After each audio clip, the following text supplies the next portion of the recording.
Welcome student in my YouTube channel Concept Biology. Myself Tabassum पिंजल.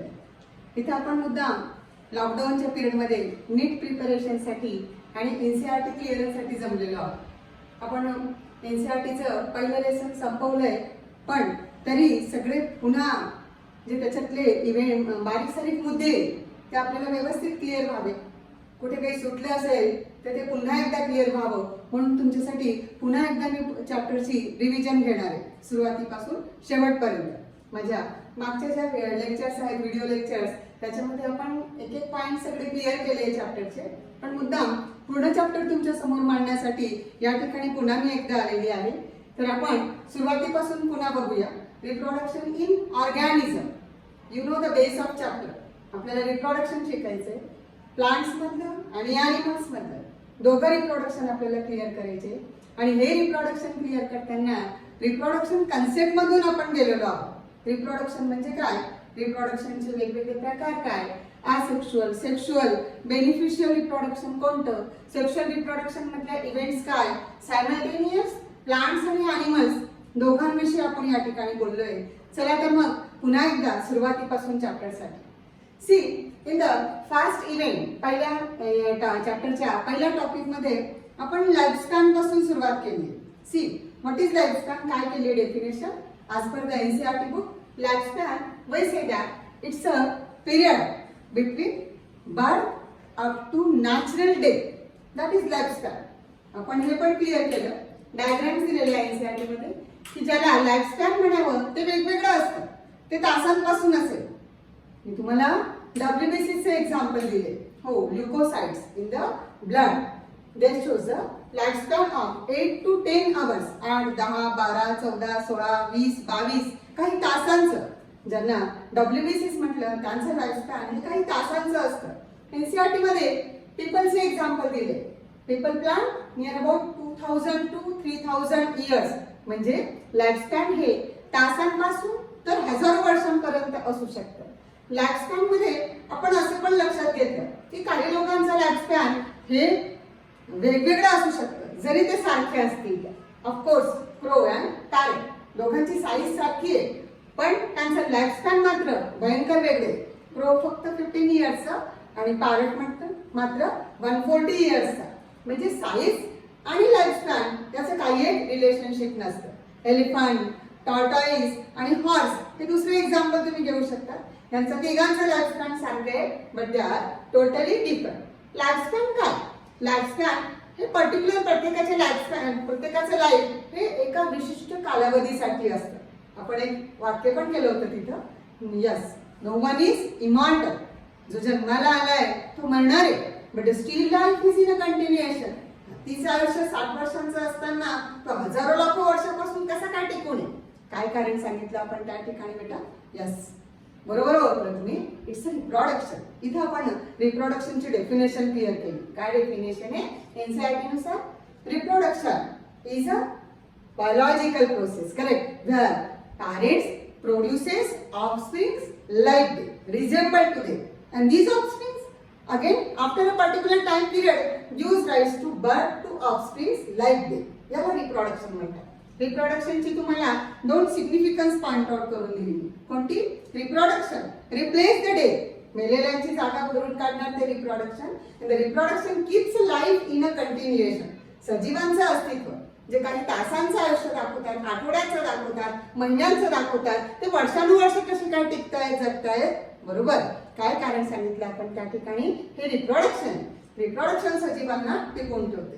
हा, इथे आपण एक गोष्ट ही पण लक्षात ठेवायला विसरायची नाही की there are certain organism they are said to be immortal. कोणते एक्झाम्पल दिलं होतं आपण? अगदी बरोबर, सिंगल सेल्ड ऑर्गॅनिझम, अमिबा सारखे, पॅरामोशियम सारखे जे फिजन करतात, we call them as a immortal. त्यांना नॅचरल डेथ नाहीये, but under the stress condition, unfavourable condition ते मरणार. हे झालं लाईफस्पॅन आणि रिप्रोडक्शनच्या डेफिनेशन विषयी. Now next we clear the types of modes of reproduction. You know there are different organisms and the different organism shows the different types of reproduction. But basically the different reproduction related to asexual and sexual reproduction, isn't it? here we clear once again the meaning of asexual and sexual reproduction. काय म्हटलं आपण? What is asexual reproduction? Asexual reproduction is a simple method of reproduction. It is without gamete, without fusion. या ठिकाणी एक वाक्य मात्र NCERT ने केलेलं आहे ते आपण विसरायचं नाहीये. Asexual reproduction is a monoparental where parent produces young one with or without gamete. आलं ना लक्षात? की असेक्शुअल रिप्रोडक्शन हे गॅमेटच्या मदतीने पण होतं. पण असेक्शुअल रिप्रोडक्शन म्हटलं की एक महत्त्वाचा मुद्दा लक्षात ठेवायचा तो कोणता?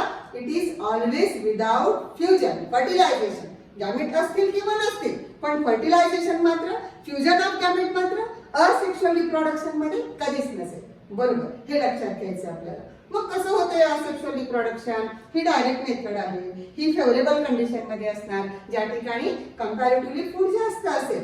ह्या ठिकाणी फक्त मायटोसिस होते. Generation produces like a clone, बिलकुल पॅरेंट सारखी असणार. No variation and no evolution. It is a fast method of reproduction. There are different types of asexual reproduction. NCERT मध्ये डायग्राम दिलेले आहे. In case of amoeba, single cell organism, there is a fission, binary fission. In case of yeast, there is a budding. है ना? त्याच्यावरती chain तयार होते. बड्सची आउटग्रोथची laterally. त्याला तुम्हाला एक नवीन शब्द पण सांगितला होता जो आपण 11th ला क्लिअर केलेला आहे. आता नाही दिला आहे NCERT ला. Pseudomycelium. Yes. In case of fungi, it's a unicellular fungus, but it forms a pseudomycelium due to budding. There are few more examples.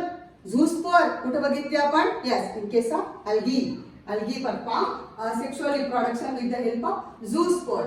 Penicillium मध्ये, फंगस मध्ये काय बघितलं आपण? Conidia is a unit of asexual reproduction. In case of hydra, the external outgrowth that is called as bud. And in case of sponges, Sycon genuine is a unit for asexual reproduction. Asexual reproduction कसं होते त्याची आपण सगळी example clear केली. Asexual reproduction आपण angiosperm मध्ये सांगताना म्हटलं की vegetative reproduction is a asexual reproduction. आपण पहिल्यांदा काय क्लिअर केलं की angiosperm मधलं व्हेजिटेटिव्ह रिप्रोडक्शन हे असेक्शुअल रिप्रोडक्शन कसे?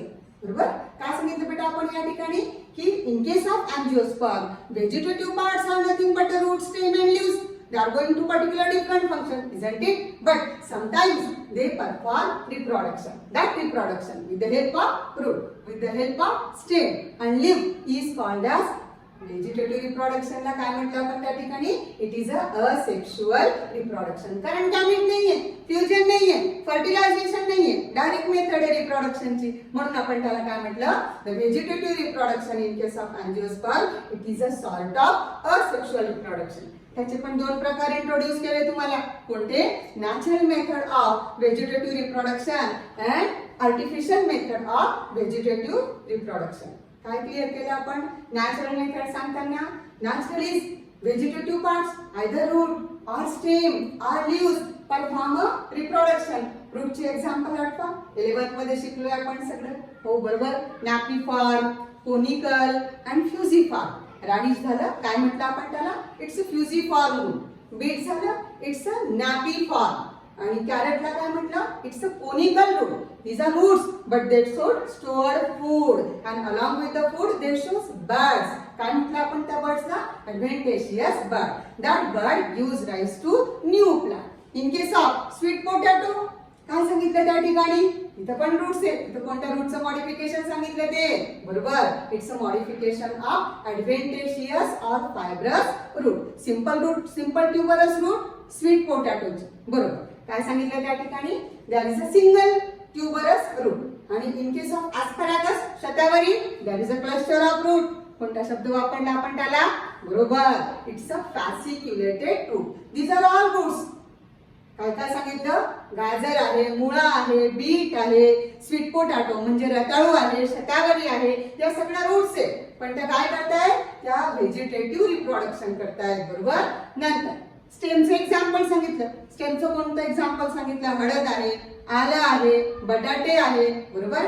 कांदा, लसूण, काय काय शब्द वापरले आपण 11वी मध्ये NCERT ला? सांगा बरं एकदा. रायझोम. रायझोमचं एक्झाम्पल काय सांगितलं? Yes, haldi. More example is there. Ginger, आलं. In case of potato, stem tuber. Onion, garlic. काय सांगितलं? Bulb. आणि सुरण, corn. हे काय सगळे स्टेम आहे. But they stem that they all are underground and they perform a vegetative propagation. बरोबर? In case of runner, बरोबर? रनर आहे. गवतामध्ये सांगितलं ऑक्झॅलिस, ब्राह्मी, centella. In case of stolons are also branches. Stolon in case of fern, oxide in case of pistia, sucker in case of chrysanthemum. These all are branches, but they are going to perform a vegetative propagation. Sucker, runner, oxide, stolon are all branches performing vegetative reproduction. And what about the leaves? Bryophyllum, begonia, Synpaulia. These are all leaves, but they show the buds. The leaves shows a bud. The buds on leaves are called as foliar bud. They are called as epiphyllous bud. This bud gives rise to new plant. पानफुटीच्या पानापासून पान कसं काय लागतंय? कारण पानफुटीच्या पानावरती birds असतात आणि ती birds नवीन झाड तयार करणार. हे काय झालं बेटा? सगळं natural method of vegetative reproduction in case of angiosperm. And they all are listed as a asexual reproduction. Artificial methods पण सांगितले आपण. आर्टिफिशियल मेथड मध्ये कोणती नावं घेतली आपण? Cutting, stem cutting, root cutting, leaf cutting. आता आपण जी सांगितली एक्झाम्पल ती सगळी कशाची एक्झाम्पल म्हणायची? तर आपण स्टेम घेणार. समजा बटाटा घेतला आणि त्याचे पीसेस केले किंवा रताळू घेतलं त्याचे पीसेस केलं. ब्रायोफायलमचं पानफुटीचं पान घेतलं त्याचे पीसेस केले. काय झालं ते? It is a type of artificial method of vegetative reproduction. Cutting म्हणायचं त्याला. कटिंग सांगितलं. ग्राफ्टिंग सांगितलं बेटा. Where we can enjoy the two desirable character in a single plant. दोनापेक्षा जास्त है ना. दोन वेगवेगळ्या प्रकारच्या गुलाबामध्ये आपण मिक्सिंग करतो. तुम्हाला मी अल्फान्सो, हापूस आंबा आणि गावठी आंबा याचं एक्झाम्पल सांगितलं होतं. Grafting is a type of artificial method of vegetative reproduction. Grafting मध्ये एक महत्त्वाचा मुद्दा सांगितला आहे एनसीईआरटी मध्ये नंतरच्या चॅप्टर मध्ये भेटणार आहे आपल्याला. इकडे दिलेला नाहीये पण एमसीक्यू साठी खूप महत्त्वाचं आहे. काय सांगितलं की ग्राफ्टिंगचं सक्सेस कशावरती डिपेंड आहे? सांगा बरं. बरोबर, इट्स अ कॅम्बियम. जिथं कॅम्बियम असेल त्याच ठिकाणी ग्राफ्टिंग होणार आणि त्याची एक्झाम्पल कोणती लक्षात ठेवणार? ते पण महत्त्वाचं. एमसीक्यू पडेल हमखास त्या ठिकाणी. कुठे सांगितली एक्झाम्पल? बरोबर, it's a gymnosperm and dicot of angiosperm. कुठं होणार नाही ग्राफ्टिंग ते पण सांगा?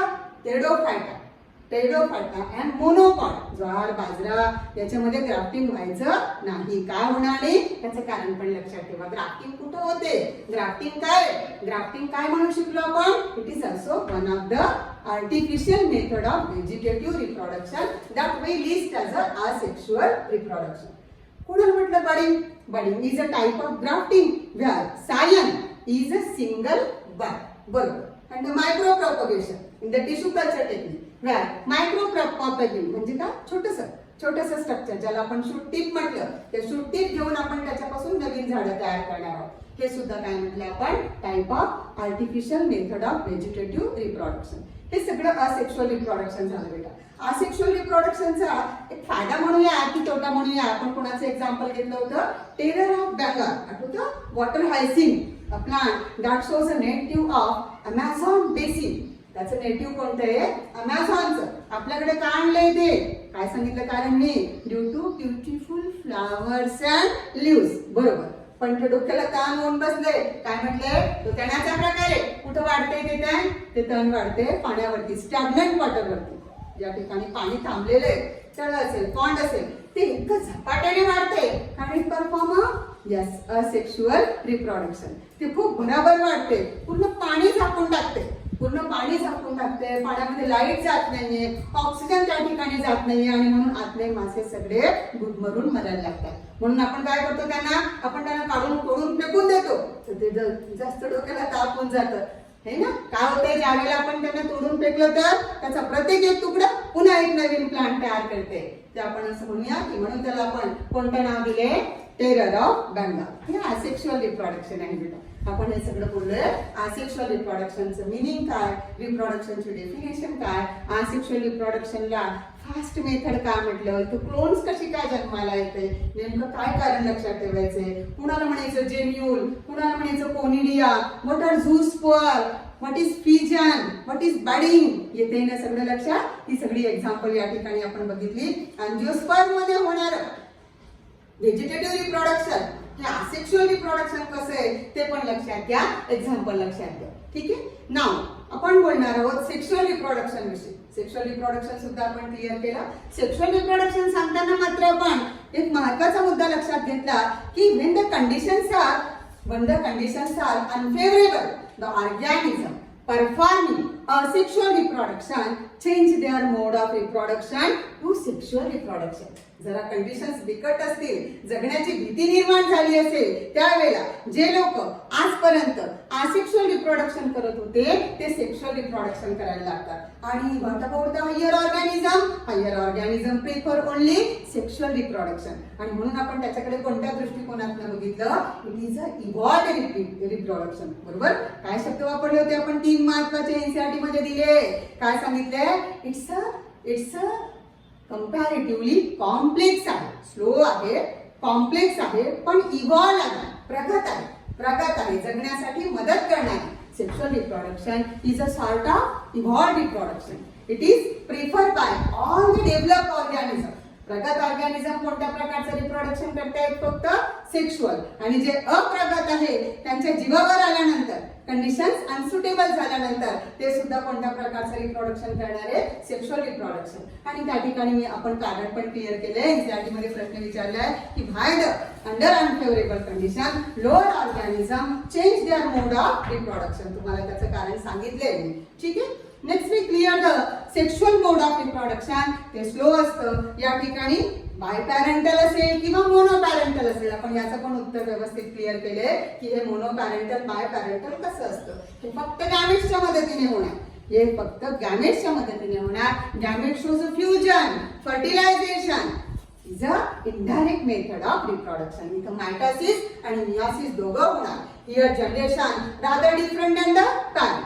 इथं पॅरेंट पेक्षा जनरेशन वेगळी असेल, सिबलिंग वेगळी असणार, सिबलिंग सुद्धा वेगळी असेल. व्हेरिएशन कुठे येणार बेटा, सेक्शुअल रिप्रोडक्शन मध्ये. हे इव्हॉल्व्ड रिप्रोडक्शन म्हटलं, इथं व्हेरिएशन येणार, इथं इव्होल्युशन होणार. हे प्रगत का आहे हे पण मी तुम्हाला व्यवस्थित समजून सांगितलं की याला इव्हॉल्व्ड रिप्रोडक्शन का म्हटलं, सेक्शुअल रिप्रोडक्शनला प्रगत का म्हटलं. Next we clear that though the organism algae, plants and animals morphologically different, anatomically different, functionally different, but the mode of sexual reproduction is unique. हे लोक सेक्शुअल रिप्रोडक्शन मात्र एकाच प्रकारे करतात. मग आपण पहिल्यांदा त्या स्टेप्स क्लिअर केल्या. कुठल्या, the juvenile phase, maturation phase and the phase of senescence. Sexual reproduction करताना प्लांट असू दे, अॅनिमल असू दे, ते कोणत्या फेजेस मधून जाणार आहे बेटा, या 3. जिला ज्युवेनाइल फेज आपण ऑर्गॅनिझम मध्ये म्हटलं, प्लांट्स मध्ये त्याच्यासाठी कोणता शब्द वापरला, बरोबर, इट्स अ व्हेजिटेटिव्ह फेज. ज्या ठिकाणी आपण असं म्हणणार की सुरुवातीचं काय, अजून रिप्रोडक्शन सुरू झालेलं नाही, त्याला आपण ज्युवेनाइल फेज म्हटलं. प्लांट्स मध्ये व्हेजिटेटिव्ह फेज म्हटलं. जेव्हा रिप्रोडक्शन सुरू झाले काय म्हटलं आपण, त्याला मॅच्युरेशन फेज म्हटलं, त्याला आपण रिप्रोडक्टिव्ह फेज म्हटलं. बरोबर. आणि फायनली जिथं रिप्रोडक्शन थांबते त्याला काय म्हटलं आपण, सेन्सस म्हटलं. That slowly ends to death. आणि अजून एक महत्त्वाचा मुद्दा जो आपल्याला एमसीक्यू मध्ये विचारला जाणार आहे की ह्या ज्या 3 फेजेस आहेत ते आपल्याला लक्षात येतात. या 3 फेजेस मध्ये ही जी चेंजेस आपल्याला प्लांट्स अॅनिमल्स मध्ये बघायला भेटत आहे, ही चेंजेस कुणामुळे असतात, ऑफकोर्स काय सांगणार, अगदी बरोबर, hormones and environment control the various events of 3 phases in the life cycle. त्याच्यानंतर आपण क्लिअर केलं बेटा थोडंसं इन केस ऑफ ऑर्गॅनिझम. काय सांगितलं आपण की त्या ठिकाणी प्लांट्स कसे असणार, सीझनल आहे, बरोबर, अॅन्युअल आहे आणि पेरिनियल आहे. डेफिनेशन्स क्लिअर केले आपण. काय सांगितलं, कुणाला म्हणायचं पेरिनियल, ज्यांच्यामध्ये ह्या ज्या 3 फेजेसची मी आता नावं घेतली त्यांचं व्यवस्थित क्लिअरिफिकेशन नसेल. The format and the vegetative, maturation and the senescence phase are not clear. त्याला काय म्हणायचं, त्या प्लांटची लाईफ सायकल म्हणायची पेरिनियल. आणि जिथे या 3 फेजेस अॅन्युअल सीझनल मध्ये मात्र या 3 फेजेस आपल्याला क्लिअर कट लक्षात येतात, त्यांची लाईफ सायकल काय म्हटली आपण, तिला आपण म्हटलं बरोबर. अॅन्युअल म्हणा, सीझनल म्हणा, काय सांगितलं, कोणत्या फेजेस, कोणत्या लाईफ सायकल. नंतर आपण या ठिकाणी अजून 2 एक्झाम्पल बघितली. कोणती? अशी पण काही प्लांट्स असतात बांबू सारखी. लोक म्हणतात, आजी बाबा घरात असतील जुनी माणसं तर असं म्हणतात की बांबूला फुलं आली का मग आता दुष्काळ येणार, आता दुष्काळ येणार आणि आजार पसरणार. असं का असतं? बांबूला फुलं आल्यावरती दुष्काळ का येतोय आणि आजार का पसरतायत? कारण सांगितलं होतं मी तुम्हाला त्याचं की बांबूला फुलं केव्हा येणार? 50 वर्षानंतर, 100 वर्षानंतर. आणि त्याला फुलं आली की त्याच्याबरोबर फळं पण येतात आणि ती इतकी एनॉर्मस येतात की त्यांना खाण्यासाठी जंगलातनं उंदरं बाहेर पडतात. खूप मोठ्या प्रमाणामध्ये त्यांना खायला भेटते. आणि you know the rats are fast breeder. त्यांचं रिप्रोडक्शन वाढतं, इतकी उंदरं वाढतात. शेवटी काय होणार आहे की ती जी बांबूची फुलं आणि फळं ती एकदाच येतात. हळूहळू ती फुलं संपतात, फळं संपतात, उंदरांना खायला राहत नाही आणि मग ते उंदरं मरायला लागतात आणि ते मॅमल असल्यामुळे त्यांचे आजार आपल्याकडे येतात. म्हणून असं म्हणतात की बांबूला फुल आलं की त्याच्यानंतर दुष्काळ येतो आणि आजार पसरतात. अजून एक सुंदर एक्झाम्पल आपण त्या ठिकाणी क्लिअर केलं. बरोबर. It's a strobilanthes kunthiana. What is the vernacular name of plants? Neelakurinji. नीलापुरांजी असं म्हणतात की ही जी फुलं आहे ती केरळमध्ये, तामिळनाडूमध्ये, कर्नाटकामध्ये येतात आणि केव्हा येतात? 10 ते 12 वर्षानंतर. तुम्हाला माहिती ना, आपण त्या ठिकाणी सांगितलं होतं की ते 2006ला ऑक्टोबर सप्टेंबर मध्ये ती फुलं येतात. 2006ला ते फुल आलेलं होतं. आता साधारणपणे येईल ते 1-2 वर्षात असं अपेक्षित आहे. लोक त्या फुलाला बघण्यासाठी पर्यटक लांबून येतात. सगळ्या हॉटेल्स वगैरे अजून बुक झालेले आहे की फुलं आली म्हणजे आम्हाला या ठिकाणी त्यांना बघायला यायचंय म्हणून. मुन्नारला असं म्हणतात की त्या ठिकाणी जिथं आपण म्हणतो की त्या हनीमून कपलसाठी फेमस असलेल्या ठिकाणी सगळे हॉटेल्स बुक आहे, सगळे शिकारे त्या ठिकाणचे बुक आहे. सगळे पर्यटक त्या ठिकाणी त्या फुलाला बघण्यासाठी जमा होतात कारण ते इतकं सुंदर फुल असतं आणि ते इतकं प्रचंड प्रमाणामध्ये येतं की व्हॅलीज, रोड साईड सगळं ब्लॉक करून टाकते आणि खूप छान फुलं असतात. तर अशी पण काही झाडं असतात बेटा की त्यांना 10 वर्षानंतर, 12 वर्षानंतर फुलं येणार आणि ते रिप्रोडक्शन करणार. प्लांट्स मध्ये हे शब्द लक्षात घ्या. सीझनल, अॅन्युअल, बायनियल, पेरिनियल आणि अशी पण काही प्लांट्स म्हटली बांबू सारखी जी 50 वर्षात एकदा फुलं दाखवणार आणि फळं दाखवणार. नीलापुरांजी सारखी की ज्यांना 12 वर्षातनं एकदा फुल येणार. हे ना. अॅनिमल्स मध्ये काय शब्द क्लिअर केले बेटा? बरोबर. Oestrus cycle and menstrual cycle. जे इस्टर सायकल दाखवतात आपण काय म्हटलं त्यांना? Seasonal breeder. बरोबर. Seasonal breeder. त्यांचं रिप्रोडक्शन वर्षाच्या विशिष्ट वेळेला असेल. कोणती म्हटली ती अॅनिमल? सगळी नॉन प्रायमेट. काय येतं त्याच्यामध्ये? काऊ आहे, शीप आहे, डॉग आहे, कॅट आहे. आणि प्रायमेट्स मध्ये कोण कोण येतं? आपली बहुवंकी मंकीज, एप्स आणि ह्युमन. त्यांची रिप्रोडक्टिव्ह सायकल कोणती सांगितली? Menstrual cycle. त्यांना कोणत्या प्रकारचं ब्रीडर म्हटलं आपण? बरोबर. त्यांना म्हटलं आपण कंटिन्युअस ब्रीडर. शब्द लक्षात घे बेटा, शब्द महत्वाचे.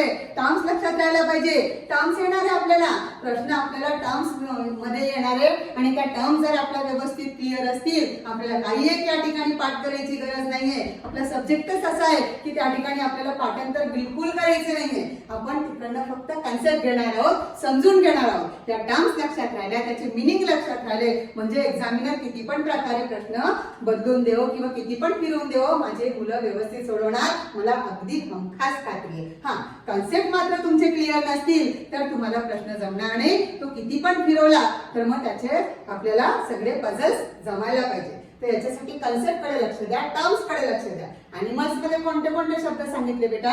इस्टर सायकल आहे, मेन्स्ट्रुअल सायकल आहे. बरोबर आहे ना. प्लासेंटल मॅमल म्हटलं आपण. मेन्स्ट्रुअल सायकल ज्यांना आहे त्यांच्याकडे प्लासेंटा आहे. ह्युमन रिप्रोडक्शन मध्ये बोलू आपण. प्लासेंटा शब्द काही तुम्हाला अपरिचित नाहीये. मराठीत ज्याला आपण नाळ म्हणतो. अगदी बरोबर. जे आपल्याला भोजन पुरवतं, भोजन व्यवस्था असलेलं स्ट्रक्चर. ठीक आहे. तर हे झालं आपण काय सांगितलं सगळं की इव्हेंट्स कोणत्या आहेत. सेक्शुअली रिप्रोड्युसिंग ऑर्गॅनिझम मध्ये भलंच त्यांचं स्ट्रक्चर वेगळं असू दे मात्र पॅटर्न जो सेक्शुअल रिप्रोडक्शनचा आहे वेगवेगळ्या ऑर्गॅनिझम मध्ये त्याच्या इव्हेंट सारख्या. नंतर आपण सेक्शुअल रिप्रोडक्शन जरा डिटेल मध्ये बोललो. सेक्शुअल रिप्रोडक्शन मध्ये काय होणार बेटा? The organism produces gametes. Father produces male gamete, mother produces egg. The two shows a fusion. The fusion is called as fertilization. It gives rise to zygote, and the zygote slowly, yesterday we say that it develops into the embryo. कशामध्ये develop होणार आहे तो? Embryo मध्ये develop होणार. तर हे समजून घेण्यासाठी एनसीईआरटी ने आपल्याला 3 स्टेप्स दिलेले आहेत. हळूहळू सगळा गुंता क्लिअर केलेला आहे बेटा तुमच्यासाठी की तुम्ही लहान मुले हळूहळू तुम्ही मॅच्युरिटीकडे जाणार आहे आणि म्हणून तुम्हाला अगदी सोप्या भाषेमध्ये आणि छोट्या पॅरेग्राफ्स मधून सगळं क्लिअर केलंय की हे जे सगळं होणार आहे सेक्शुअल रिप्रोडक्शन मध्ये हे आपण कसं क्लिअर करायचंय 3 फेजेस मध्ये. आणि त्या 3 फेजेस कोणत्या सांगितल्या बेटा तुम्हाला? कॉल करा बरोबर. It's pre fertilisation, it's fertilisation and post fertilisation. बरोबर. काय सांगतोय बेटा आपण की काय होणार आहे सेक्शुअल रिप्रोडक्शन मधल्या ह्या ज्या इव्हेंट्स आहे प्री फर्टिलायझेशन मध्ये म्हणजे काय? Prior to fertilisation. Sexual reproduction मध्ये फर्टिलायझेशन होण्याच्या आधी होतं काय?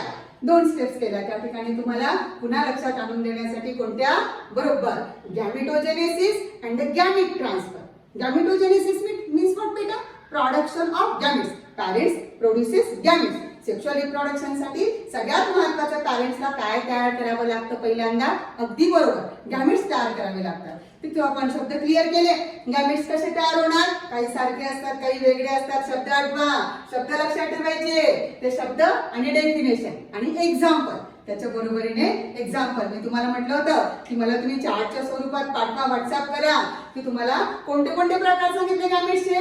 आयसोगॅमी, अनआयसोगॅमी, फिजियोलॉजिकल अनआयसोगॅमी आणि ओगॅमी. कुणाला म्हटलं बेटा आपण आयसोगॅमी? when the fusing gametes are identical, one can't differentiate which one is a male gamete and which one is a egg. आपल्याला समजत नाहीये. दिसायला फंक्शनली दोघं बिलकुल सारखे, morphologically and physiologically same gametes are called as काय म्हणायचं? बरोबर. त्यांना म्हणायचं आपल्याला आयसोगॅमी. कोणते एक्झाम्पल दिलेले आहे तुम्हाला? एमसीक्यू मध्ये डायग्राम पण असू शकते. डायग्राम दिलेली आहे एनसीईआरटीला. कोणते एक्झाम्पल आहे सांगा पटकन. कोणते एक्झाम्पल आहे? अल्गीचं. बरोबर. कोणती अल्गी? कोणती algae? Cladophora. Yes, it is a correct answer. नंतर दुसरं एक्झाम्पल काय सांगितलं की फ्युजिंग गॅमेट वेगळी पण असू शकतात. वेगळी असल्यावरती काय म्हणायचं? अनआयसोगॅमी. दिसायला वेगळी आहे, दिसायला वेगळी आहे, काय म्हणणार तुम्ही? त्याला म्हणायचं अनआयसोगॅमी. कोणते एक्झाम्पल दिलंय? 1 सेकंड. अलगा बरोबर ओळखलं तुम्ही. कोणती अलगा आहे? नाव सांगा मला तिचं. Fucus. One is very small and one is very large. Egg is large and male gamete is small. Small असेल, मोठाही असेल तर एनसीईआरटी म्हणते की त्याच्यासाठी कोणता शब्द वापरायचा? स्पर्मॅटोझॉइड. स्पर्म. बरोबर. काय म्हटलं त्याला? एनसीईआरटीचा शब्द सांगा मला. यस, इट्स अ एन्थेरोझॉइड. अंतरपासून तयार होतं असं म्हणायचंय त्यांना. त्याला कोणता शब्द वापरलेला आहे? प्लांट्स मध्ये फक्त एन्थेरोझॉइड. स्पर्मला, मेल गॅमेटला. कधी कधी हे 2 शब्द एक्स्ट्राचे सांगितले तुम्हाला की कधी कधी फ्युजिंग गॅमेट्स हे फंक्शनली वेगळे असतात, morphologically identical but functionally different. काय म्हटलं आपण त्याला? त्याला म्हटलं आपण फिजियोलॉजिकल अनआयसोगॅमी. आणि शेवटचं एक्झाम्पल ओगॅमी, ज्या ठिकाणी मॉर्फोलॉजिकल ॲज वेल एज फिजियोलॉजिकल डिफरन्सेस द्या. काय म्हणायचं त्याला? ओगॅमी. एक्झाम्पल कोणतं दिलं एनसीईआरटी मध्ये? बोला पटकन. Yes, it's a human example. ह्युमनचं एग आणि ह्युमनचं स्पर्म. हे झालं गॅमेटोजेनेसिस. आयसोगॅमी, अनआयसोगॅमी, ओगॅमी अँड फिजियोलॉजिकल अनआयसोगॅमी. अजून 2 शब्द क्लिअर केले आपण त्या ठिकाणी. कोणते सांगा लवकर? बरोबर. काय सांगितलं? होमोगॅमिट आणि हेट्रोगॅमिट. गॅमिट सारखे असतील काय म्हणाल? Homogamete. Isogamete can also be called as homogamete. आणि अनआयसोगॅमीला काय म्हणाल? बरोबर, हेट्रोगॅमिट. हे 2 शब्द. शब्दांकडे लक्ष द्या. कोणते शब्द लक्षात आले? कोणते वेगळे शब्द आपल्याला या चॅप्टर मध्ये इंट्रोड्यूस झाले? आयसोगॅमी, अनआयसोगॅमी, होमोगॅमी, हेट्रोगॅमी. सगळे शब्द लक्षात घ्यायचे. आपली भरणा वाढवायची आहे. बायोलॉजी म्हणजे काय? आपले भरणा वाढवणे. आपल्याला जेवढे शब्द जास्त माहिती असणार तेवढे आपल्याला प्रश्न आपोआप जमत जाणार. ठीक आहे. Next we clear the sexuality. Gametes तयार करणारी ही पॅरेंट्स कशी असतात? आपण प्लांट्सची सेक्शुअलिटी क्लिअर केली पहिल्यांदा. काय शब्द सांगितले मी? प्लांट्स मध्ये सेक्शुअल रिप्रोडक्शन साठीचं ऑर्गन कोणतं असतं? बोला पटकन. अगदी बरोबर, इट्स अ फ्लावर. कसं असणार flower? May be युनिसेक्शुअल, may be bisexual.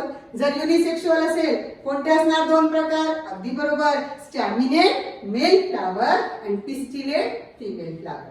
Bisexual flower shows both the sexes in the unison. अजून 2 शब्द कोणते सांगितले बेटा? मोनोशियस आणि डायोशियस. कुणाविषयी वापरलेले शब्द?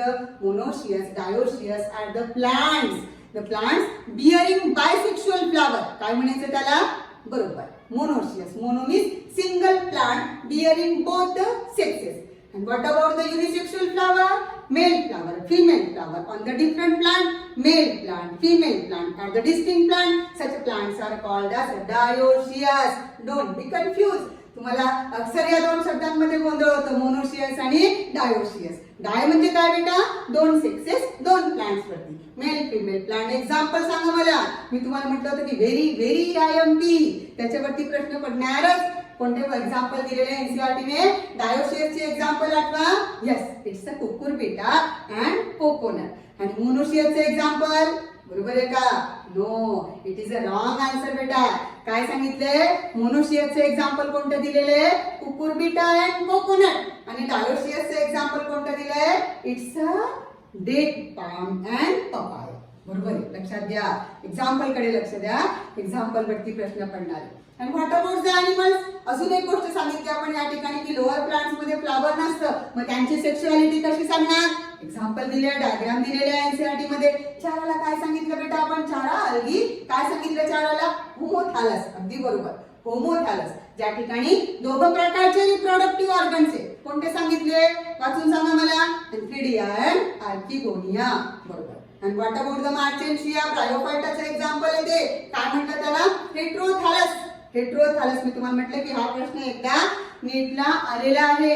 या डायग्राम विचारल्या गेलेल्या आहे की कोणतं मेल प्लांट आहे आणि कोणतं मेल थॅलस आहे आणि कोणतं फिमेल थॅलस आहे. सांगा बरं. बरोबर. ज्याच्यावरती असणार आर्किगोनियोफोर त्याला काय म्हणायचं? त्याला म्हणायचं फिमेल. आणि ज्याच्यावरती असणार एन्फिडियोफोर त्याला मेल म्हणायचं. पण इकडे काय सांगायचं? दोन वेगवेगळी थॅलस आहे म्हणून कोणता शब्द वापरणार? हेट्रोथॅलस. होमोथॅलस, हेट्रोथॅलस, मोनोशियस, डायोशियस, बायसेक्शुअल, युनिसेक्शुअल, स्टॅमिनेट, पिस्टिलेट. बघा मी तुम्हाला सगळे टर्म्स गॅदर करून देते एकत्र. आपण चॅप्टर मधले सगळे महत्वाचे शब्द रिकॉल करतोय बेटा. छानपैकी आपल्याला चॅप्टर समजलंय. आणि आता फक्त आपण कुठं लक्ष द्यायचंय? महत्वाच्या मुद्द्यांकडे. What about the animals? Animals मध्ये कशी सांगणार सेक्शुअलिटी? एनसीईआरटीला पहिलीच डायग्राम कुणाची आहे? अर्थवर्मची. What about the earthworm? Possessing both the gonad. ज्याला दोघं गोनॅड असतं आपण काय म्हणतो त्या ॲनिमल्सला? Of course hermaphrodite. Hermaphrodite are those possessing testes as well as ovaries, producing both the type of sex cell, male gamete as well as female gamete. एनसीईआरटीची example आठवा. अर्थवर्म आहे, टेपवर्म आहे. बरोबर. अजून लीच आहे, सायकॉन आहे, हायड्रा आहे. ती सगळी कशी म्हणायची? हर्मॅफ्रोडाइट. दोघं प्रकारची गॅमेट्स एकच ॲनिमल तयार करणार. नंतर काय सांगितलं बेटा? युनिसेक्शुअल. ज्यांच्याकडे एकटं टेस्टिस किंवा ओरिस. ज्यांच्याकडे टेस्टिस असेल त्याचं आयडेंटिफिकेशन काय? Of course male. आणि ज्यांच्याकडे असेल ओरिस त्याचं आयडेंटिफिकेशन फिमेल. एक्झाम्पल सांगा पुस्तकातलं. कॉकरोच आहे, फ्रॉग आहे, ह्युमन आहे. बरोबर. ही झाली सेक्शुअलिटी. गॅमेटोजेनेसिस मध्ये अजून एक महत्वाचा मुद्दा क्लिअर केला आपण. कोणता? Production of gamete. Cell division. कोणती सेल डिव्हिजन होते? काय सांगितलं या ठिकाणी? एक महत्वाचा मुद्दा. Gametes are haploid cell. Gametes are haploid cell produce by diploid और हॅप्लॉइड ऑर्गॅनिझम. है ना? हां, अंडरलाइन करा त्या वाक्याला. काय सांगितले बघा एनसीईआरटीने? Gametes are haploid cell. Gametes diploid नसणार. गॅमेट्स म्हटलं म्हणजे काय असेल? फक्त हॅप्लॉइड. पण गॅमेट तयार करणाऱ्या सेल्स कशा असणार? त्या डिप्लॉइड पण असू शकतात, त्या हॅप्लॉइड पण असू शकतात. एक्झाम्पल सांगितलं ना. काय सांगितलं तुम्हाला? मोनेरा आहे, फंगस आहे, अल्गी आहे, ब्रायोफाइट आहे. कशी एक्झाम्पल आहे ही सगळी? हे सगळे हॅप्लॉइड आहेत. मध्ये गॅमेट्स कसे तयार करणार? ऑफकोर्स मायटॉसिसने. गॅमेट्स कसे तयार करणार? मायटॉसिसने. पॅरेंट्स पण हॅप्लॉइड आणि गॅमेट्स पण हॅप्लॉइड. गॅमेट्स कधीच डिप्लॉइड नसणार. गॅमेट्स कशी असणार? हॅप्लॉइड. हॅप्लॉइड पॅरेंट्स गॅमेट्स कसे तयार करणार? मायटॉसिसने. आणि नंतर pteridophyta, gymnosperm, angiosperm, most of animals. Frog आहे, फिशेस आहे, रेप्टाइल्स आहे, बर्ड्स आहे, ह्युमन आहे, मंकी आहे. हे सगळे कसे बेटा? हे डिप्लॉइड आहे. मग हे गॅमेट्स कसे तयार करणार? बरोबर, मियोसिसने. मियोसिसने. पॅरेंट ज्या ठिकाणी डिप्लॉइड असणार त्या ठिकाणी गॅमेट्स तयार होणार मियोसिसने. पॅरेंट ज्या ठिकाणी हॅप्लॉइड असणार त्या ठिकाणी गॅमेट्स तयार होणार मायटॉसिसने. लक्षात काय ठेवायचं? Gametes are haploid cell produced by diploid और हॅप्लॉइड पॅरेंट. बरोबर. मियोसाइट कुणाला म्हटलं बेटा? बरोबर, gamete producing cell, gamete mother cell. जे मियोसिस करणारे काय म्हटलं आपण त्यांना? मिओसाइट. मिओसाइट. गॅमेट्स कसे तयार होतात? गॅमेट तयार करणाऱ्या प्रोसेसला आपण काय म्हटलं? आलं लक्षात सगळं? Cell division during gamete formation. समजतंय? त्याच्यानंतर काय क्लिअर केलं आपण? हा झाला पहिला मुद्दा आपला. कोणता? याला म्हटलं आपण प्री फर्टिलायझेशन. त्याला 2 स्टेप मध्ये क्लिअर केलं. गॅमेटोजेनेसिस, आयसोगॅमी, अनआयसोगॅमी, सेक्शुअलिटी, होमोथॅलस, हेट्रोथॅलस, हेट्रोगॅमेट. समजतायत ना सगळे शब्द? मी तुमच्यासाठी पुन्हा पुन्हा उच्चारते की माझ्या मुलांना सगळे शब्द लक्षात ठेवायला पाहिजे, समजायला पाहिजे. मिनिंग लक्षात आलं म्हणजे ते आपोआपच लक्षात राहतात. ठीक आहे. नंतर प्री फर्टिलायझेशन मध्ये दुसरी महत्वाची स्टेप कोणती सांगितली आपण?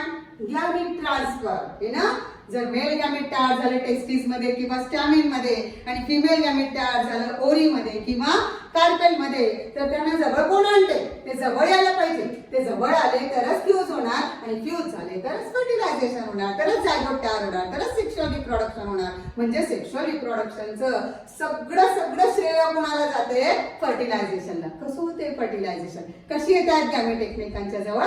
गॅमेट ट्रान्सफर क्लिअर केलं. काय सांगितलं की in case of algae, in case of fungus, both the gametes are motile. ते स्वतःच पोत एकमेकांना मिळणार आणि त्या ठिकाणी त्यांचं फ्युजन होणार. But in case of most of organism काय सांगितलं? ब्रायोफायटा, टेरिडोफायटा, त्या ठिकाणी गॅमेट्स कशी आहे? मेल गॅमेट्स आहे, मोटाईल, एक आहे नॉन मोटाईल. मग त्यांना पोहत जावं लागतं.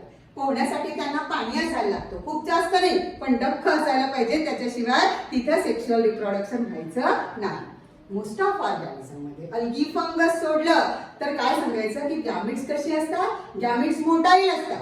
गॅमेट्स मध्ये जास्त करून मेल गॅमेट्स मोटाईल असतं for sake of survival, for sake of protection. हळूच काय झालं बेटा? अल्गी नंतर आपण काय म्हणतोय? किंगडम प्लांटिंग मध्ये ब्रायोफायटा, टेरिडोफायटा, जिम्नोस्पर्म, अँजिओस्पर्म एक नॉन मोटाईल प्रोटेक्शन साठी, सर्व्हायवल साठी. हे इव्होल्युशनरी सिग्निफिकंट कॅरेक्टर आहे. एक नॉन मोटाईल मेल गॅमेट तिथपर्यंत जातं. बघा मी तुम्हाला काही शब्द सांगितले होते, आठवतात का? अप्लॅनोगॅमी, प्लॅनोगॅमी, झॉइडोगॅमी, सायफोनोगॅमी. बरोबर आहे ना? टर्म्स कडे लक्ष द्या बेटा.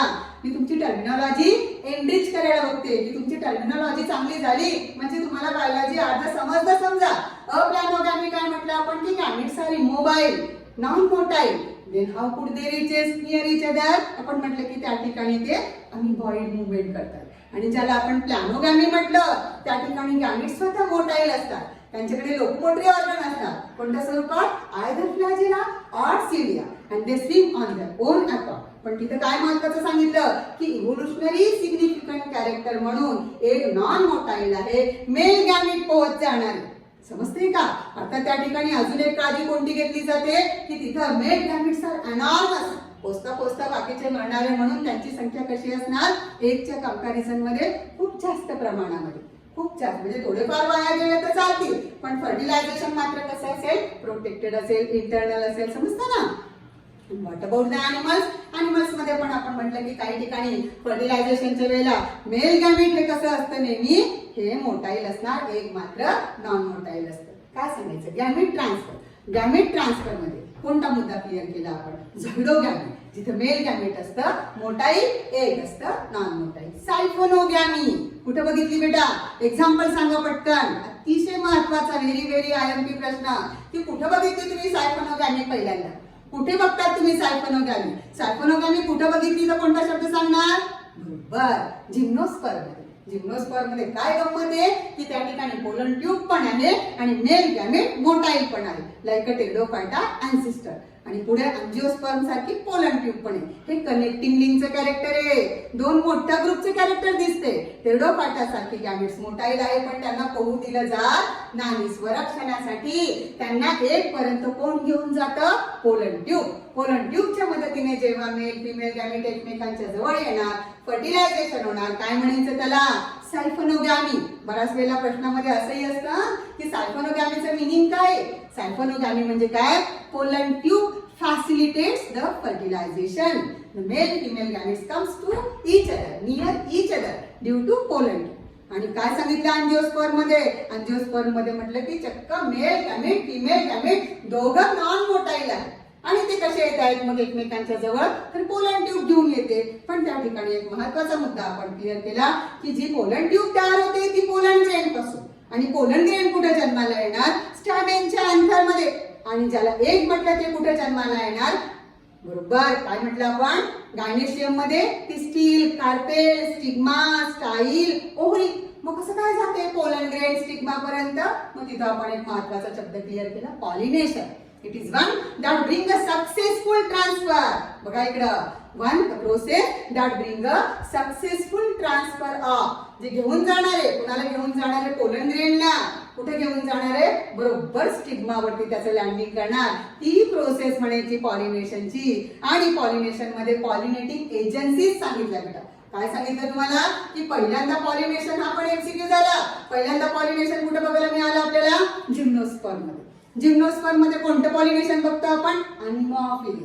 कोणाला म्हणायचं अनिमॉफिली, ज्या ठिकाणी विंड, एअर, वाऱ्याने पोलन ग्रेन जातात, वारा घडवून आणतोय. आणि काय सांगितलं, अँजिओस्पर्म मध्ये वेगवेगळ्या पद्धती येते प्रगती ना, तिथं अनिमॉफिली, हायड्रोफिली, एंटोमॉफिली, ऑर्निथोफिली, कॅरेक्टेरोफिली, सर्पेंटोफिली, मॅलाकोफिली, हे सगळं आपण बोलणार आहोत. सेक्शुअल रिप्रोडक्शन एंजिओस्पर्म मध्ये बघू, त्यावेळेला बोलू. पॉलिनेशन लक्षात घ्यायचे की अँजिओस्पर्म मध्ये मेल गॅमीट, फिमेल गॅमीट दोघं नॉन मोटाईल आहे. आणि या दोन नॉन मोटाईल गॅमीट्सला जवळ आणण्यासाठी काय लागते, त्या ठिकाणी तिथे लागणारे पॉलिनेटिंग एजन्सीज. कोणकोणत्या पॉलिनेटिंग एजन्सीज असणार समजते का, गॅमीट ट्रान्सफर.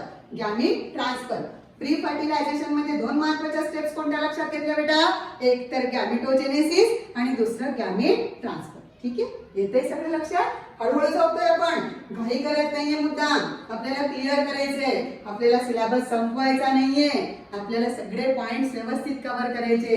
एक सुद्धा मुद्दा सुटायला नको. महत्वाच्या गोष्टी आहे, महत्वाच्या गोष्टींकडे लक्ष द्यायचंय बेटा. की ज्याला असेक्शुअल रिप्रोडक्शन म्हणावं ते विथ ऑर विदाउट गॅमेट होते, बरोबर आहे ना. मी मुद्दाम पुन्हा पुन्हा सांगते तुम्हाला काय लक्षात घ्यायचंय. आणि ज्याला आपण गॅमेट्स म्हटलं, हे हॅप्लॉइड असणार, पण त्यांची पॅरेंट हे हॅप्लॉइड पण असू शकतात, डिप्लॉइड पण असू शकतात. महत्वाचे शब्द आहे, अंडरलाईन करा व्यवस्थित, वया छोट्या छोट्या मेंटेन करा. त्याच्यामध्ये हे सगळे मुद्दे बाजूला काढा, म्हणजे पहिल्या चॅप्टर पासून सगळ्या महत्वाच्या गोष्टी तुमच्या हातात असतील. आणि तुम्ही ज्यावेळेला रिकामे असाल त्यावेळेला सहज ती वही चाळायची, म्हणजे महत्वाचे मुद्दे आपल्या डोळ्याखालून जात आहेत. काय असते बेटा की ज्यावेळेला आपण लेसन वाचतोय त्याच्यामध्ये सगळे मुद्दे दिलेले असतात, कंटाळा येतोय आणि त्याच्यामध्ये महत्वाचं जे त्याच्याकडे आपलं दुर्लक्ष होऊन जातं. त्याच्यापेक्षा जेव्हा आपण लेसन पहिल्यांदा तयार करतो त्यावेळेला त्याच्यातल्या ज्या महत्वाच्या टर्म्स आहे, तुम्ही स्वतःची वही तयार करायची. तिथं तुमचं ओन हँडरायटिंग असतं आणि ते आपल्याला कधी पण अधिक जवळचं वाटतं. आपलं जे आहे ते आपल्याला कधी पण जवळचं वाटतं, बदलेच ते चांगलं असू दे किंवा नसू दे, हे की नाही. तुम्ही तुमच्या अक्षरात ते महत्वाचे पॉइंट्स लिहून ठेवायचे की जेणेकरून ते तुम्हाला सगळे लक्षात पण राहणार. आणि सगळ्यात महत्वाचं की आपण ज्यावेळेला आपल्या हाताने एखादी गोष्ट करतो ना बेटा, तिला आपल्याला आठवावं नाही लागत. दुसऱ्यांचं असेल तर ते आपल्याला पुन्हा पुन्हा धक्का मारावा लागतो. तर असं तुम्ही करा की हे जे महत्वाचे शब्द आहे, मी तुम्हाला ज्या नोट्स देणार आहे त्याच्यामध्ये पुन्हा मी तुम्हाला एक छोटंसं पेज टाकणार आहे. तुमच्यासाठी नोट्स पण तयार आहे, मी तुम्हाला एक लिंक देणार आहे आणि त्या लिंक मध्ये तुम्ही त्या सगळ्या नोट्स घ्यायच्या. तुमच्यासाठी मी सगळ्या ह्या चॅप्टरच्या नोट्स रेडी केलेल्या आहेत, तुम्ही सगळ्या त्या नोट्स घेऊ शकता. अजून एक स्पेशल हिंट म्हणून, ज्या ठिकाणी मी आता जे हे सगळे पॉइंट सांगितले एक्स्ट्राचे, त्यांच्या हिंट्स देणाऱ्या पण नोट्स केलेल्या आहेत. तुम्हाला त्या नोट्स मधून पण जायचे, तुम्ही हे लेक्चर्स पण तयार करायचे. आपण पुन्हा एक कलेक्शन देणार आहोत झूम क्लासरूम म्हणून. आपण त्या ठिकाणी तिथं सगळे तुम्ही जमा व्हायचे. तुम्ही चॅप्टर वाचा, नोट्स वाचा, हायलाइट्स वाचा आणि तुम्हाला जे जे काही प्रश्न अडणारे, अडचणी येणारे, जे मुद्दे तुम्हाला समजत नाहीये, आपण त्या ठिकाणी क्लासरूम मध्ये सगळे जमा होणार आणि एक पिरियड फक्त तुमच्यासाठी बेटा. तिथं काही शिकवायचं नाही आपल्याला, नको बिलकुल जल्दी नाहीये, भागणे का नाहीये. तिथे काही आपल्याला पळायचं नाही, शिकवायचं नाही. तिथं मी फक्त ऐकणार, तुमचं ऐकणार. अर्थात त्या पिरियडला सगळ्यांनी हजर राहायचं आणि सगळ्यांनी काय, ज्यांना प्रश्न आले घाबरायचं नाही. अगदी छोटा प्रश्न पण महत्वाचा असतो. प्रत्येकाने आपल्याला आलेल्या अडचणी माझ्यापर्यंत आणायच्या, म्हणजे मी त्या पिरियडला त्या क्लासरूमला काय देणार बेटा, फक्त तुम्हाला आन्सर करणार. तुम्हाला काय अडलंय, तुम्हाला काय अडलंय, शिकवता तुमच्या काय अडचणी आहेत. आणि मुद्दाम सांगितलं मी सगळ्यांनी हजर राहायचं की मला काही अडचणी नाही, असं नसतं बेटा. आपण कदाचित एखाद्या वेळेला एखादा प्रश्न विचारतो तेव्हा आपल्याला समजते की अरे आपण त्याच्याकडे लक्षच दिलं नाही. म्हणून ज्या वेळेला अशा प्रकारचे क्लासरूम असतात त्यावेळेला आवर्जून सगळ्यांनी प्रेझेंट राहायचं.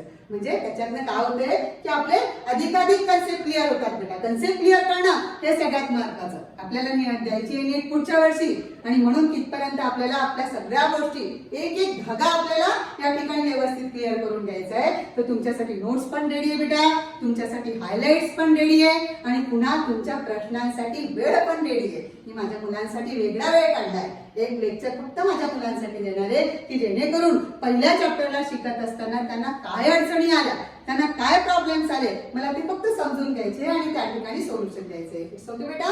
चला तर मग पुढे जाऊया आपण. इथपर्यंत आपण सांगितलं की सेक्शुअल रिप्रोडक्शन म्हणजे काय, ते फेवरेबल कसं झालं, सगळे लोक त्याला कसे काय अवलंबतात किंवा त्या ठिकाणी कोणत्या सारख्या फेजेस असतात, ज्युवेनाइल फेज काय, व्हेजिटेटिव्ह काय, फॉर्मेटिव्ह काय, सेन्सन्स कुणाला म्हणायचं, इस्ट्रस cycle, menstrual cycle, seasonal breeder हे ना बेटा, गॅमेटोजेनेसिस, सगळे शब्द आपण महत्वाचे पुन्हा एकदा आठवून घेतले.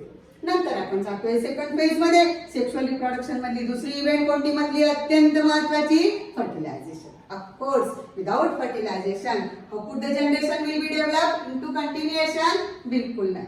कुणाला म्हणायचं fertilisation? Fusion of male and female gamete. Simply दोन एकमेकांच्या जवळ येणार, दोघं सेलच्या प्लाझ्मा मेम्ब्रेन ब्रेक होणार, दोघांचं न्यूक्लियस मिक्स होणार. कोणता शब्द सांगितलाय मी तुम्हाला? अगदी बरोबर, अँफिमिक्सिस. दोन शब्द सांगितले, अपोमिक्सिस. अपो म्हणजे विदाउट, जे मिक्सिंगच्या शिवाय होणार. काय म्हणायचं बेटा त्याला? बरोबर, असेक्शुअल रिप्रोडक्शन. आणि जिथं मिक्सिंग इज कंपल्सरी, बरोबर, जिथं मिक्सिंग इज कंपल्सरी काय म्हणायचं त्याला? त्याला म्हणायचं अनफिमिक्सिस. अपोमिक्सिस, अनफिमिक्सिस. फर्टिलायझेशन मध्ये काय होणार बेटा? There is a mixing of genetic material from father and mother, male gamete and female gamete, and that's why there is a variation. बरोबर आहे ना? पट्टे आपल्याला की सेक्शुअल रिप्रोडक्शन मध्ये व्हेरिएशन काय येतात. बरोबर. फर्टिलायझेशन ला सिनॉनिम म्हणून एनसीईआरटीने काय सांगितलं की syngamy and fertilization are the synonym. फर्टिलायझेशनला सिंग्यामी म्हणू शकतो. इथे आपण अजून एक मुद्दा क्लिअर केला बेटा, पार्थेनोजेनेसिस, की कधी कधी नाही होत फर्टिलायझेशन, मेल फिमेल गॅमेटचं फ्युजन नाही होत. मग काय होतं? मग अशा कंडिशन मध्ये असं म्हटलं की मेल गॅमेट वाया जातं, पण कधी कधी एक स्ट्रगल करतो. जे स्ट्रगलर असतात, जे प्रयत्न करतात ते जिंकतात. बरोबर ना बेटा? हा नेचरचा रूलच आहे, बायोलॉजीचा नियम आहे. जगायचं असेल तर स्ट्रगल करावं लागतं. ठीक आहे, लॉकडाऊन आहे, नको असू दे आपल्याला कॉलेजेस, नको असू दे आपल्याला पिरियड, पण आपण तरी स्ट्रगल करणार, शिकण्याचा प्रयत्न करणार आणि आपल्याला नक्कीच त्याच्यातनं काहीतरी मिळेल. तर काही वेळेला फर्टिलायझेशन होत नाही बेटा, आणि फर्टिलायझेशन नाही झालं तरी सुद्धा काही एक्झाम्पल कडे लक्ष द्या. कोणती एक्झाम्पल आहे सांगा मला पटकन. मी तुमच्यासाठी 4 बोटं काढून ठेवली आहे. हो बरोबर, रोटिफर. काय सांगितलं? Protozoan animals, sorry fresh water organism ज्याचं माउथ व्हील सारखं आहे. बरोबर, रोटिफर. दुसरे एक्झाम्पल हनीबीज. हनीबीज मध्ये कोण जन्माला येतं? ड्रोन. बरोबर. तिसरे एक्झाम्पल कोणते? Some lizard. एक बर्डचं एक्झाम्पल दिलंय, तुर्कीज. यांच्यामध्ये काय सांगितलं की unfertilized egg without fertilisation gives rise to young one. कोणता शब्द वापरला आपण त्याला? पार्थेनोजेनेसिस. सिंग्यामीच्या मध्ये आपण म्हटलं की कधी कधी फर्टिलायझेशन होत नाही आणि फर्टिलायझेशनच्या शिवाय सुद्धा यंग वन डेव्हलप होतात, बाळ जन्माला येतं. काय म्हटलं त्याला? पार्थेनोजेनेसिस. पार्थेनोजेनेसिस म्हणजे काय? पार्थेनोजेनेसिस मध्ये यंग वन कशापासून डेव्हलप होतं आणि त्याची कोणती एक्झाम्पल एनसीईआरटीला दिलेली आहे. Okay, next we see that, we clear that where the syngamy takes place. हे फर्टिलायझेशन होतं कुठं? दोन गोष्टी क्लिअर केल्या आपण, कुठे इंटरनल तर कुठे एक्सटर्नल.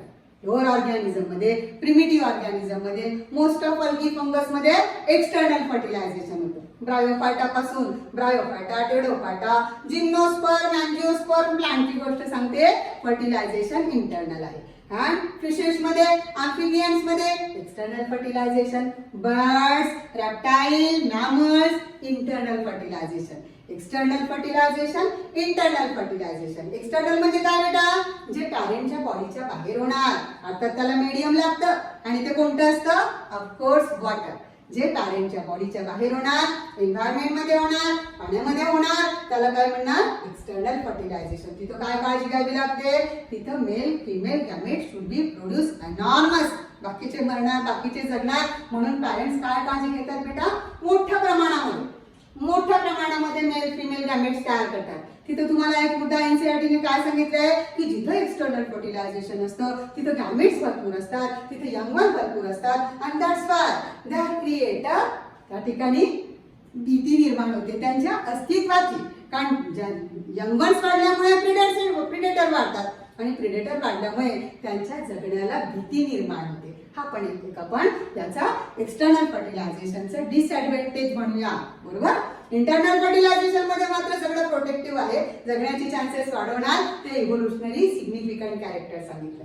फर्टिलायझेशन क्लिअर केलं आणि शेवटचा मुद्दा आपण बघितला post fertilisation changes. Of course formation of zygote is a important step for the continuation of spaces.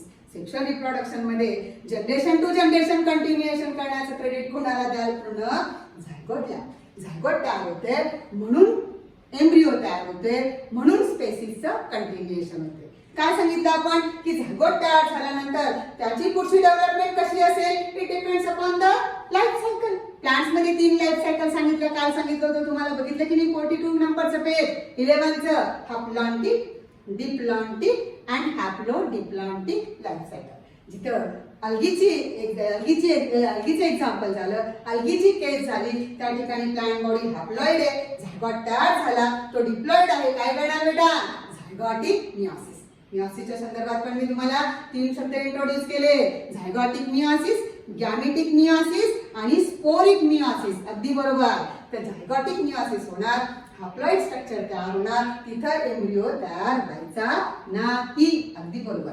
तिथं होते डायरेक्ट प्लांट बॉडी. आणि काय सांगितलं? इन केस ऑफ एनिमल्स काय होणार? झायगोट पासून काय तयार होणार? मायटोसिसने नंबर ऑफ सेल्स काय तयार करणार? एम्ब्रिओ तयार करणार. बरोबर आहे ना? काय म्हणतो आपण एनिमल्स मध्ये? काय सांगितलं होतं तुम्हाला शोधायला?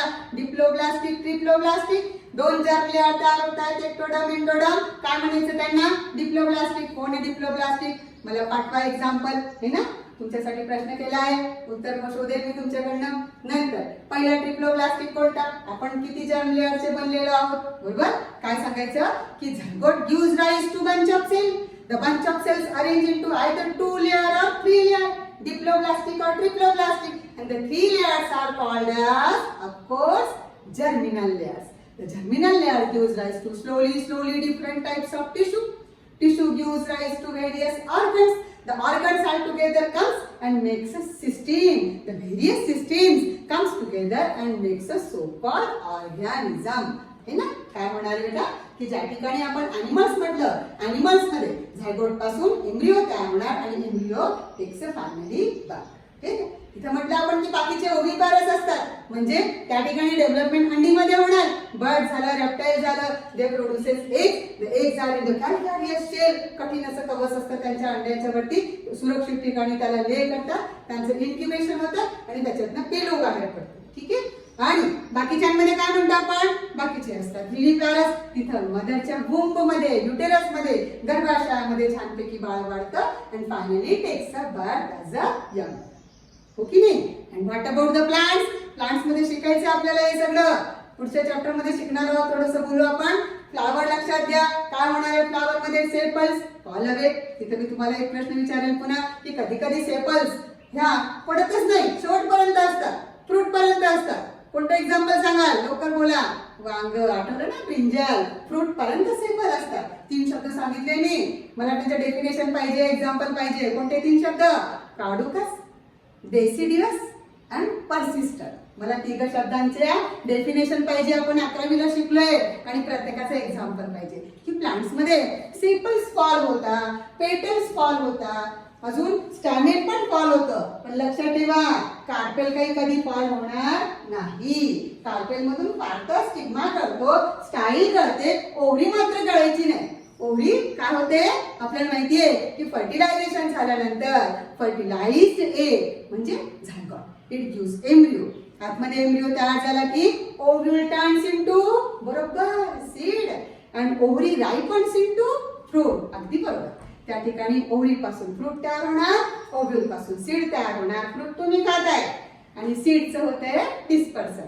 Seed gives rise to new plant. झालं की नाही रिप्रोडक्शन? सेक्शुअल रिप्रोडक्शन झालं, सीड तयार झाली, सीड जमिनीमध्ये टाकली म्हणजे त्याच्यापासून नवीन झाड तयार होणार आहे. इथे लक्षात रिप्रोडक्शन इन ऑर्गॅनिझम काय काय मुद्दे, काय काय महत्वाच्या गोष्टी आहेत, काय सांगितलं लाईफस्पॅन म्हणजे काय, रिप्रोडक्शनची डेफिनेशन, कोणते 2 प्रकार सांगितले, अनफेवरेबल कंडिशन मध्ये असेक्शुअल रिप्रोडक्शन सेक्शुअल मोडला का जातं, सेक्शुअल रिप्रोडक्शन मध्ये कोणकोणते प्रकार आहे, कोणकोणत्या इव्हेंट्स आहे, लाईफ सायकल मध्ये juvenile phase, maturation phase, death, senescence कुणाला म्हणायचं, समजतंय का सगळं, oestrus cycle, menstrual cycle, monoecious, homothallus, heterothallus, isogamy, सगळे महत्वाचे शब्द समजतायत की नाही बघा इकडं. आणि अजून काही तुमच्या अडचणी असतील, तुम्हाला काही त्रास होत असेल समजून घेताना, तुम्ही मला फोन पण करू शकता बेटा. तुमच्याकडे माझा व्हॉट्सअप नंबर आहे, तुम्ही तुमचे प्रश्न मला व्हॉट्सअपला पण मेसेज करू शकतात, मी त्याला पण आन्सरिंग करणार. आणि आपण एक पुन्हा वेगळा क्लासरूम फक्त याच्यासाठी की जेणेकरून या सगळ्या धावपळीमध्ये राहून गेला मेसेज करायचा, राहून गेला कॉमेंट करायचं, तर एक पिरियड मात्र मुद्दाम मी तुमच्यासाठी देणार आणि तुम्ही माझ्यासाठी द्या की जेणेकरून त्या ठिकाणी आपण फक्त आपले प्रश्न क्लिअर करून घेणार. ठरलं? उद्याच्या पिरियडला आपलं काय होणार आहे, ओनली डिस्कशन. आज मात्र काय करणार आहे तुम्ही सगळे बाय हार्ट व्यवस्थित लेसन मधून जा, सगळे शब्द आपल्याला समजतायत की नाही, सगळे टर्मिनॉलॉजी आपल्या लक्षात येते की नाही. काय बेटा 11th आपण काय क्लिअर केलं, सगळं स्ट्रक्चर. काल सिलेबस असा आहे की या ठिकाणी आपल्याला सगळं अप्लाइड बघायचे, फंक्शन बघायचे. आणि म्हणून जोपर्यंत तुम्ही स्वतः रीच होत नाही, तुम्ही कसे रीच होणार, तुम्हाला रीच व्हायला काय करायला लागेल, तुम्हाला तुमची टर्मिनॉलॉजी रीच करावी लागेल. तुम्ही या सगळ्या टर्म्स क्लिअर केल्या, आपल्याला काही इथं फॉर्म्युले लक्षात ठेवायचे नाहीये, आपल्याला इथे किमती टाकायच्या नाहीये. असे आहे काही 2, 3, 4 चॅप्टर की त्या ठिकाणी आपण पण एक्झाम्पल सोडवणार जरा ताटामध्ये गणिताच्या. पण आपले टॉपिक कसे आहे बेटा, कन्सेप्च्युअल. आपले कन्सेप्ट रीच झाले म्हणजे समजून घ्यायचे की आपले फॉर्म्युले तयार झाले आणि आपल्याला सहज आता एमसीक्यू जमणार. म्हणून या सगळ्या गोष्टी मी आता कधी पण तुम्हाला विचारलं की हिस्ट्रस सायकल म्हणजे काय, तर मला तुम्ही पटकन काय काय सांगणार, सीझनल ब्रीडर असतात, ते नॉन प्रायमेट असतात, हे सगळं तुम्हाला सांगता यायला पाहिजे. तुमच्या सगळ्यांच्या डेफिनेशन, टर्म्स, एक्झाम्पल एनसीईआरटीने काय दिलंय बेटा, आपल्याला एक शब्द पण सोडायचा नाहीये, एक एक्झाम्पल पण सोडायचं नाहीये. आपला पेपर एनसीईआरटीच्या बाहेर जाणार नाही आणि म्हणून आपण आपली डेट सोडायची नाही. आपलं जे पुस्तक आहे त्याला आपण बिलकुल देवासारखं, देवाची पोथी जशी आपण बिलकुल काळजीने वाचतो, लक्षात घेतो, तसं त्याला रोज एकदा बघायचं, टॉपिक क्लिअर करायचा, सगळ्या गोष्टी लक्षात ठेवायच्या. समजते मग चॅप्टर? असतील काही तुमचे प्रॉब्लेम तर तुम्ही मला ते त्या ठिकाणी उद्या विचारू शकता. चला सगळ्यांनी थांबू आपण त्या ठिकाणी.